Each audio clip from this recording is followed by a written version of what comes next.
Wally Pontiff Jr. burst onto the scene at LSU, hitting .347 and 7 home runs as a freshman, winning the MVP of the SEC tournament and helped lead the Tigers to a national championship. Over the next 2 seasons, Wally established himself as the leader of LSU baseball, making all regional teams every year he played. But in July of 2002, tragedy.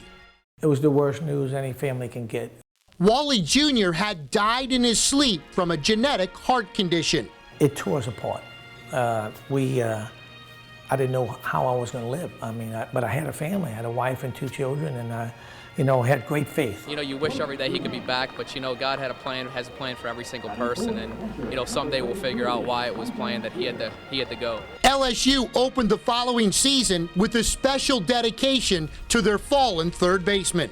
If you had a daughter, you would definitely want her to marry Wally Pontiff Jr. because such a great young man. Wally would look us in the eye and said, hey, move on, go play like I did, play 110% and play your best, and that's what we're going to concentrate on doing. Aaron Hill replaced Wally at third base for LSU and is still flourishing in the majors, something the Pontiffs can only wonder what might have been. 6 months before he passed away, he mentioned something to me in the car. He said, Dad, if I make it big in big leagues or I doctor, I'm going to give back.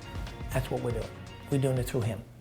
So for 10 years now, the Wally Pontiff Jr. Foundation has been going strong, raising money and giving back to area youth, with the big event each year, LSU coming to New Orleans and playing in the Wally Pontiff Jr. Classic.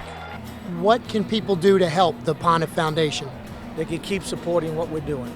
The dreams that Wally had, to love their children, to give them a hug every night, to kiss them, because you don't know if they're going to be there tomorrow. And as far as being nominated for the all-time SEC baseball team? To be honored in CSS, putting them up there and recommending them to be a third baseman would be a wonderful thing for us. In New Orleans, Richey for SEC Baseball Weekly.